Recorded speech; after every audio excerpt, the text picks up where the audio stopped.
Один аккурат давим. Второй.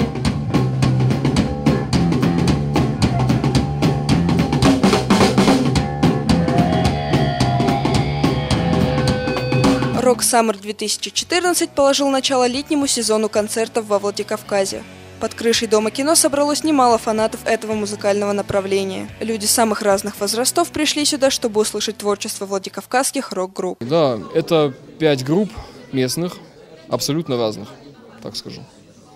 Среди выступавших как ветераны владикавказского рока, коллективы Дзиов, Sound Brothers или Анархия Underground, так и молодежь, группа Purple Haze. Сами участники полагают, что этот концерт отличился от других местных концертов с лучшей стороны.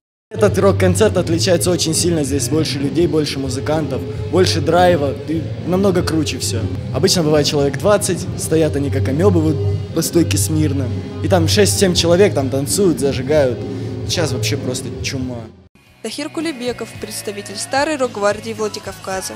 За его плечами гастроли по России и странам бывшего Советского Союза. Ну, конечно, те времена ничем не заменить. Тогда было, как вам это объяснить, ну, действительно, какая-то шикарная, широкая, что ли, волна этого течения. Потом одно время этого не было. Дай бог побольше таких мероприятий, потому что это нужно. Живые праздники не заменить никаким прослушиванием у интернета или у плееров. Живая музыка нужна. Рок-н-ролльное братство Владикавказа, которое существовало в старые времена, сегодня возрождается. Медленно, но верно. Появляется все больше слушателей, идей, энтузиазма. А взаимопомощь и активное сотрудничество музыкантов друг с другом дают основания верить. Рок-н-ролл жил, жив и будет жить. Ирина Круглова, Алан Гасанов, Осетия ТВ.